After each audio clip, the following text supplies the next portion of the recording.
ร้อมแล้วทั้งหมดเตรียมตัวกราบพระทำวัดเย็นครับ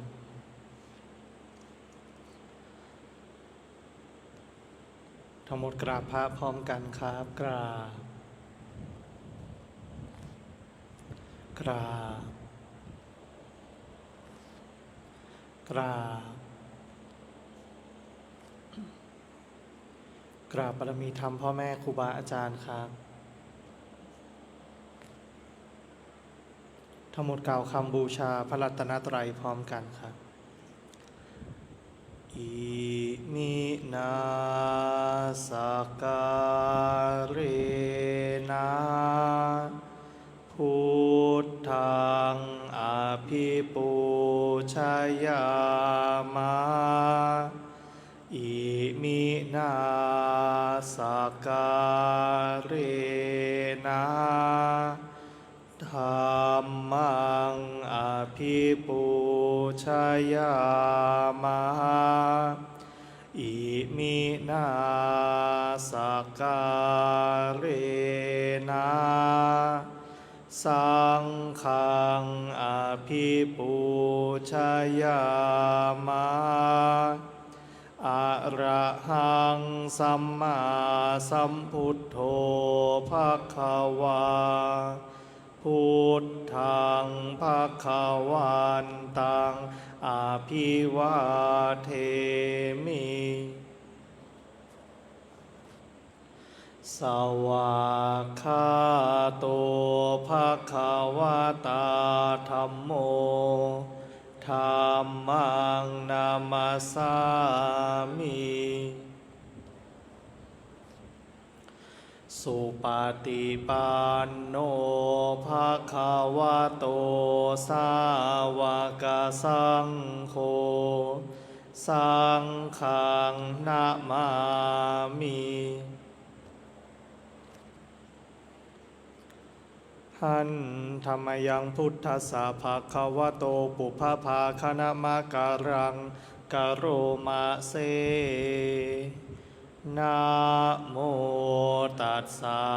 ภะคะวะโตอะระหะโตสัมมาสัมพุทธัสสะนะโมตัสสะภะคะวะโตอะระหะโตสัมมาสัมพุทธัสสะนะโมตัสสะภะคะวะโตอะระหะโตสัมมาสัมพุทธัสสะพุทธังสรณังคัจฉามิธัมมังสรณังคัจฉามิสังฆังสรณังคัจฉามิทุติยัมปิพุทธังสรณังคัจฉามิทุติยัมปิธัมมังสรณังคัจฉามิทุติยัมปิสังฆังสรณังคัจฉามิตติยัมปิพุทธังสรณังคัจฉามิตติยัมปิธัมมังสรณังคัจฉามิตติยัมปิสังฆังสรณังคัจฉามิเปิดหนังสือไปที่หน้า12ครับหน้า12หันธรรมยังปฏิจจสมุปบาทธรรมเมสุอิทัปปัจจยตาทิธรรมปะทังพนามะเสอิทัภิกขเวอริยสาวโกปฏิจจสมุปบาทันเยวะสาธุกังโยนิโสมนสิกโรติภิกษุทางหลายอริยสาวกในธรรมวินัยนี้ย่อมกระทำไว้ในใจโดยแยบคายเป็นอย่างดี ซึ่งปฏิจจสมุปบาทนั้นเทียวดังนี้ว่าอิมัตสมิงสติอิดังโหติเมื่อสิ่งนี้มีสิ่งนี้ย่อมมีอิมัตสุปาทาอิทังอุปัชชติเพราะความเกิดขึ้นแห่งสิ่งนี้สิ่งนี้จึงเกิดขึ้นอิมัตสมิงอสติอิทังนะโหติเมื่อสิ่งนี้ไม่มีสิ่งนี้ย่อมไม่มีอิมัสสะนิโรธาอิทังนิรุชชติเพราะความดับไปแห่งสิ่งนี้สิ่งนี้จึงดับไปยะทิทังได้แก่สิ่งเหล่านี้คืออวิชชาปัจจยาสังขาราเพราะมีอวิชชาเป็นปัจจัยจึงมีสังขารทั้งหลายสังขาราปัจจยาวิญญาณังเพราะมีสังขารเป็นปัจจัยจึงมีวิญญาณวิญญาณปัจจยานามรูปังเพราะมีวิญญาณเป็นปัจจัยจึงมีนามรูปนามรูปปัจจยาสลายตนังเพราะมีนามรูปเป็นปัจจัยจึงมีสลายตนะสลายตนะปัจจยาภัสโสเพราะมีสลายตนะเป็นปัจจัยจึงมีผัสสะผัสสะปัจจยาเวทนาเพราะมีผัสสะเป็นปัจจัยจึงมีเวทนาเวทนาปัจจยาตัณหาเพราะมีเวทนาเป็นปัจจัยจึงมีตัณหาตัณหาปัจจยาอุปาทานังเพราะมีตัณหาเป็นปัจจัยจึงมีอุปาทานอุปาทานหาปัจจยาภะโวเพราะมีอุปาทานเป็นปัจจัยจึงมีภพภาวะปัจจยาชาติเพราะมีภพเป็นปัจจัยจึงมีชาติชาติปัจจยาชรามรณังโสกะปริเทวะทุกขโทมนัสสุปายาสาสัมภวันติเพราะมีชาติเป็นปัจจัยชรามรณะโสกะปริเทวะทุกขโทมนัส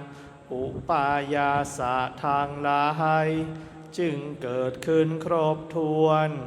เอวะเมตัสสะเกวลัสสะทุกขขันธัสสะ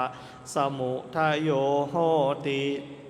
ความเกิดขึ้นพร้อมแห่งกองทุกข์ทั้งสิ้นนี้ย่อมมีด้วยอาการอย่างนี้อวิชชายะตะเววะอเสสะวิราคะนิโรธาสังขาระนิโรโธเพราะความจางคลายดับไปโดยไม่เหลือแห่งอวิชชานั้นเทียวจึงมีความดับแห่งสังขารสังขาระนิโรธาวิญญาณนิโรโธเพราะมีความดับแห่งสังขารจึงมีความดับแห่งวิญญาณวิญญาณนิโรธานามรูปนิโรโธเพราะมีความดับแห่งวิญญาณจึงมีความดับแห่งนามรูปนามรูปนิโรธาสาลายตนะนิโรโธเพราะมีความดับแห่งนามรูปจึงมีความดับแห่งสาลายตนะสาลายตนะนิโรธาผัสสะนิโรโธ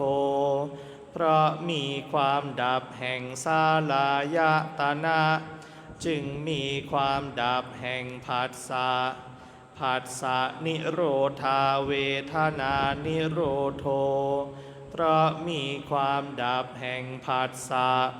จึงมีความดับแห่งเวทนาเวทนานิโรธาตัณหานิโรโธเพราะมีความดับแห่งเวทนา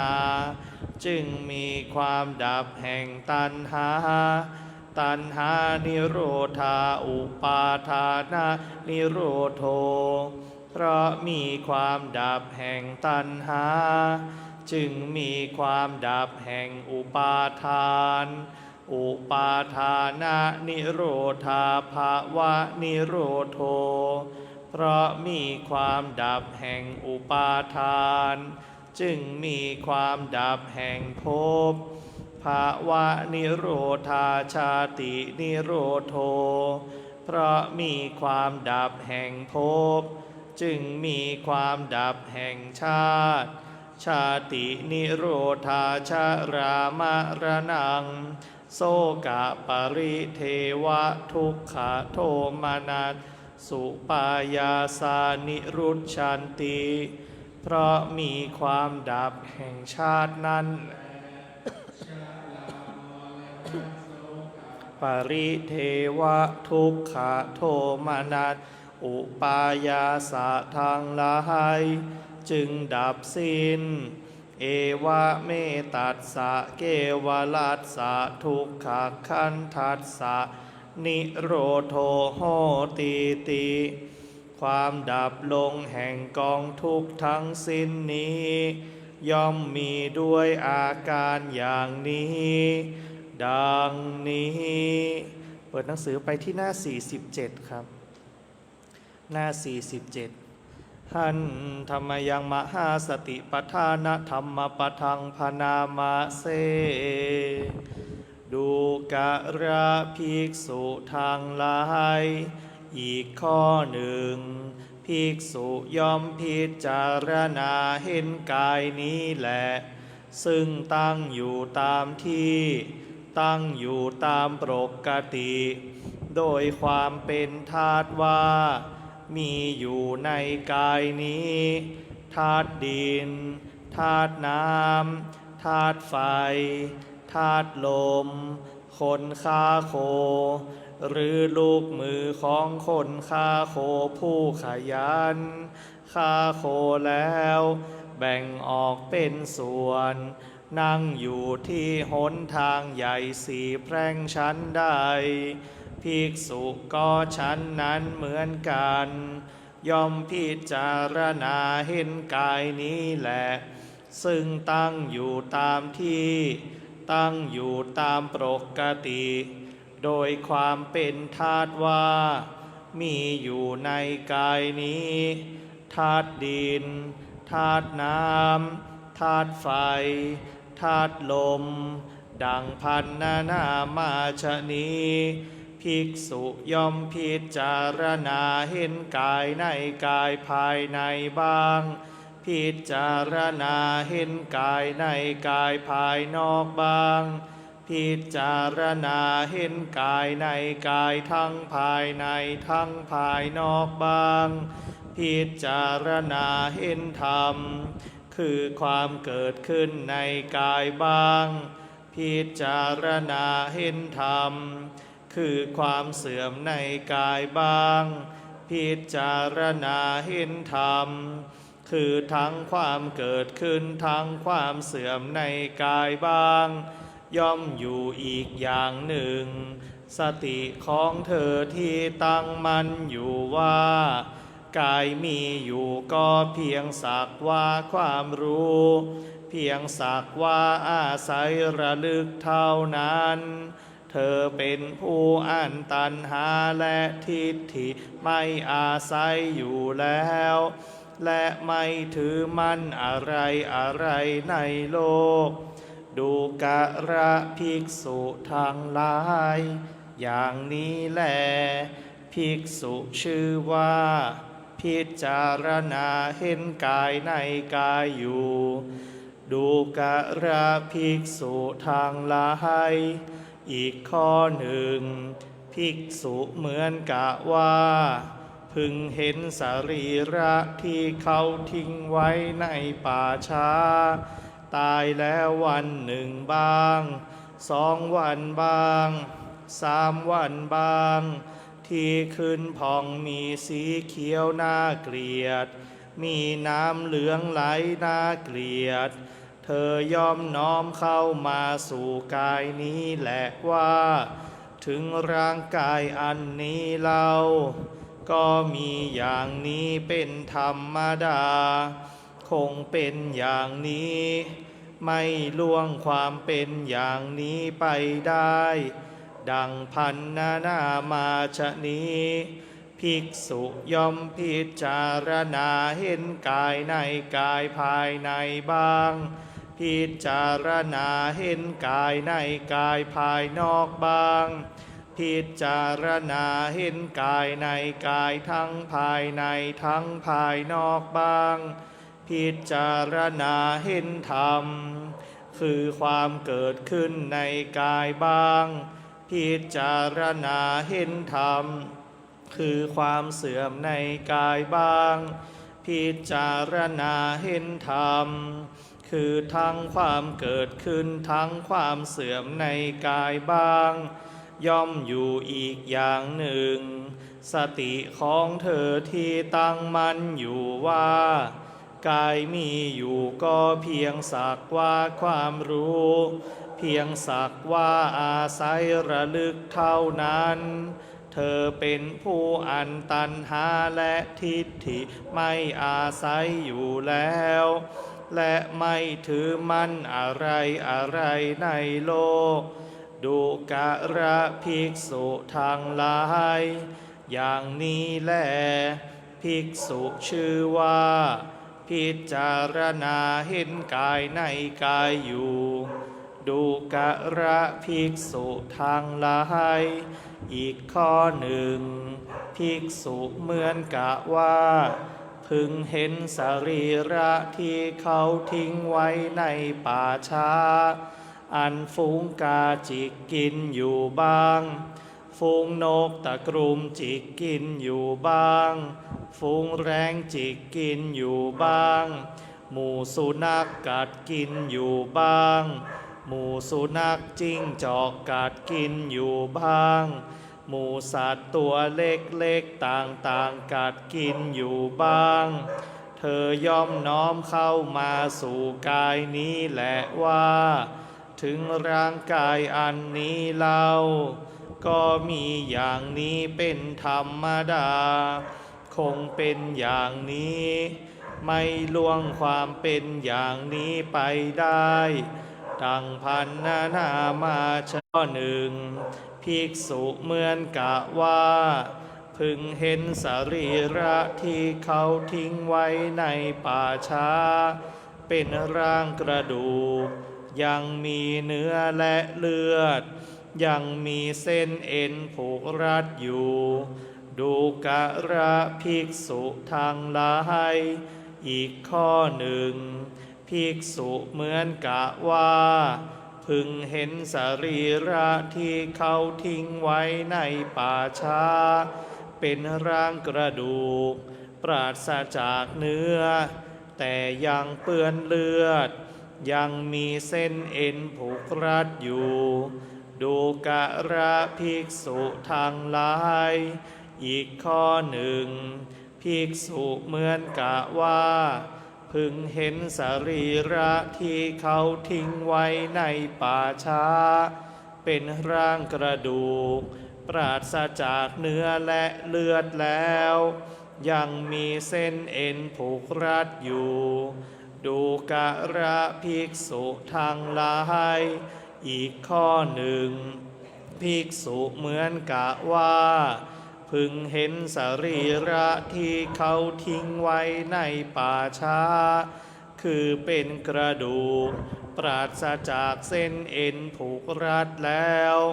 เรี่ยรายไปในทิศใหญ่ทิศน้อยคือกระดูกมือไปทางหนึ่งกระดูกเท้าไปทางหนึ่งกระดูกแข้งไปทางหนึ่ง กระดูกขาไปทางหนึ่งกระดูกสะเอวไปทางหนึ่งกระดูกทั้งไปทางหนึ่งกระดูกสันหลังไปทางหนึ่งกระดูกสีข้างไปทางหนึ่งกระดูกหน้าอกไปทางหนึ่งกระดูกไหล่ไปทางหนึ่งกระดูกแขนไปทางหนึ่ง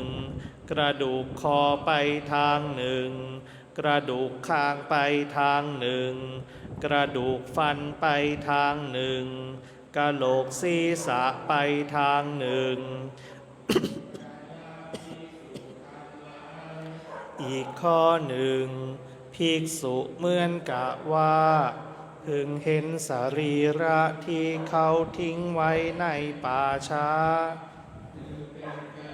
มีสีขาวเปรียบด้วยสีสังอีกข้อหนึ่งภิกษุเหมือนกะว่าพึงเห็นสรีระที่เขาทิ้งไว้ในป่าช้าคือเป็นกระดูกกองเรียงรายอยู่แล้วเกินปีหนึ่งขึ้นไปดูกะระภิกษุทางหลายอีกข้อหนึ่งภิกษุเหมือนกะว่าพึงเห็นสรีระที่เขาทิ้งไว้ในป่าช้าคือเป็นกระดูกผุเป็นจุนแล้วเธอย่อมน้อมเข้ามาสู่กายนี้แหละว่าถึงร่างกายอันนี้เล่าก็มีอย่างนี้เป็นธรรมดาคงเป็นอย่างนี้ไม่ล่วงความเป็นอย่างนี้ไปได้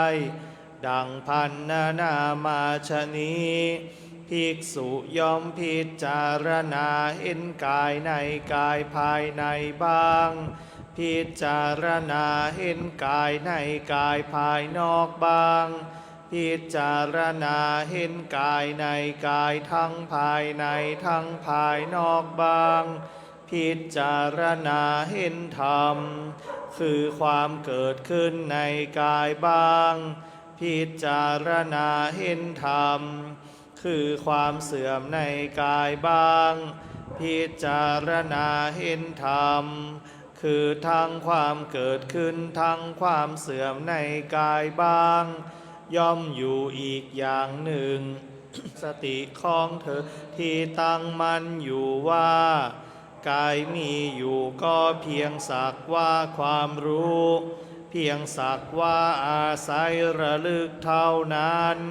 เธอเป็นผู้อันตัณหาและทิฏฐิไม่อาศัยอยู่แล้วและไม่ถือมั่นอะไรอะไรในโลกดูกะระภิกษุทั้งหลายอย่างนี้แลภิกษุชื่อว่าพิจารณาเห็นกายในกายอยู่สำหรับการสาธยายธรรมในช่วงเย็นเอาไว้แต่เพียงเท่านี้นะครับลำดับต่อไปเราจะได้นั่งสมาธิภาวนาก่อนที่เราจะนั่งสมาธิภาวนาให้เราผ่อนคลายอิริยาบถก่อนนะขยับแขนขยับขาขยับตัวนะขยับกายให้หายจากความปวดความเมื่อยก่อน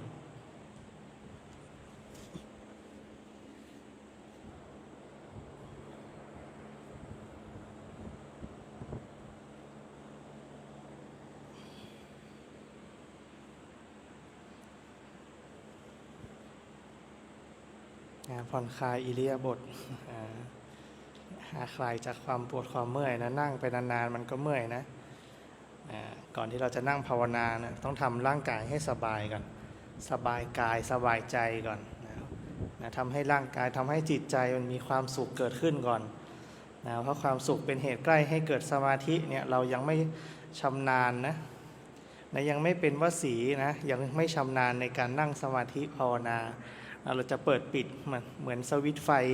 ยังไม่ได้นะก็ต้องอาศัยกายที่มีความสุขก่อนอาศัยกายที่สบายนะใจก็จะเป็นสุขนะพอกายสบายใจเป็นสุขนะการที่จะทำให้เกิดสมาธิเกิดจิตตั้งมั่นนะมันก็เป็นไปได้ง่ายมันเหมือนอากาศเย็นสบายอย่างเงี้ยแม้นั่งสมาธิภาวนานะนั่งอยู่เฉยๆมันก็นั่งได้นานกว่า นะถ้าอากาศร้อนเนี่ยมันก็นั่งได้ดังได้ยากนะนั่งให้สงบได้ยากนะจากนั้นให้เรานั่งขัดสมาธิคูบัลลังก์ตั้งกายตรงดำรงสติไว้เฉพาะหน้านะให้เราอธิษฐานรับพระกรรมฐานพร้อมกันครับ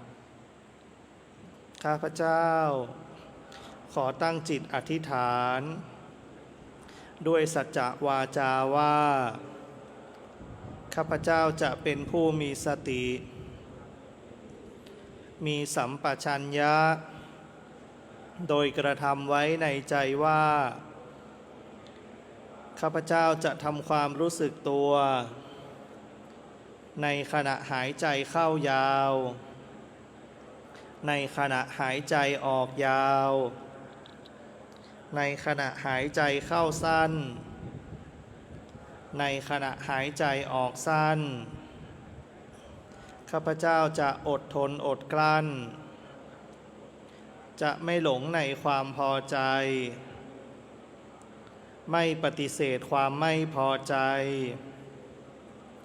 จะระงับความอยากมีความอยากเป็นความไม่อยากมีความไม่อยากเป็นตลอดการนั่งสมาธิภาวนาอิมังกัมมัฏฐานังอทิฏฐามิอิมังภาวนานังอทิฏฐามิ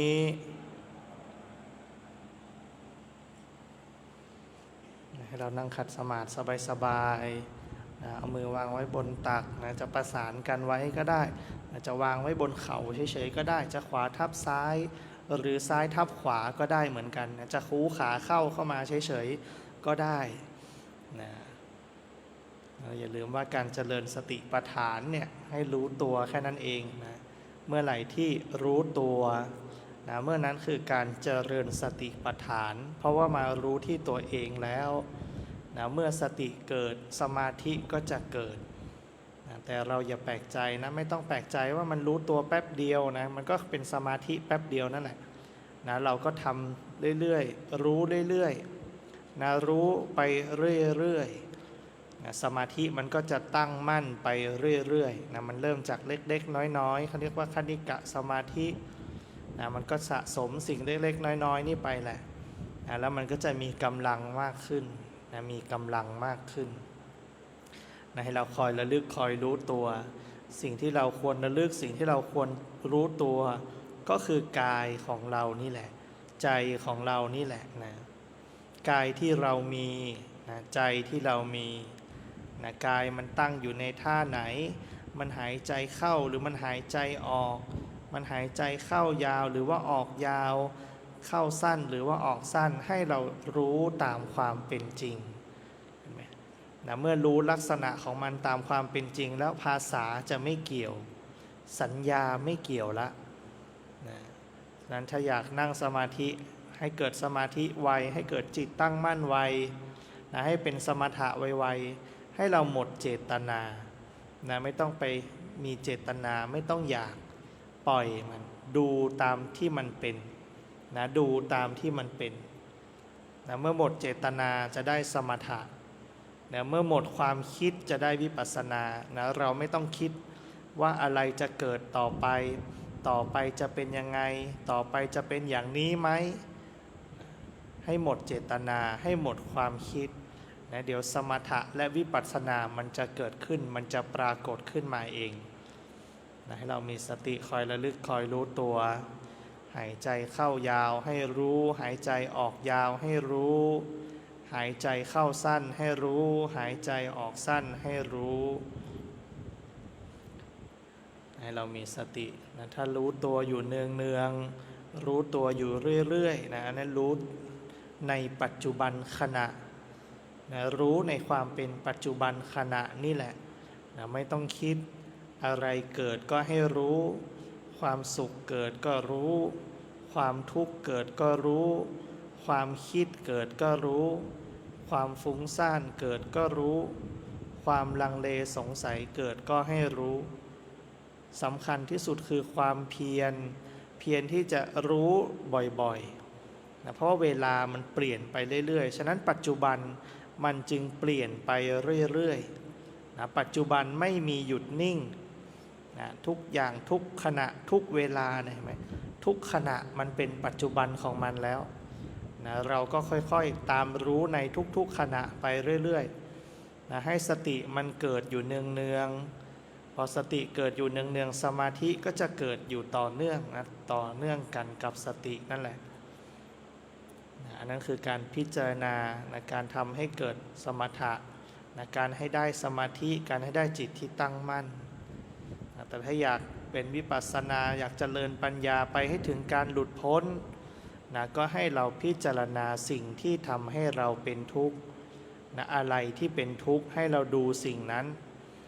นะให้เราเฝ้ามองสิ่งนั้นนะให้เราดูสิ่งนั้นพิจารณาสิ่งนั้นนะในช่วงเวลานี้จะให้เราได้เจริญสมาธิภาวนาให้พอสมควรแก่เวลา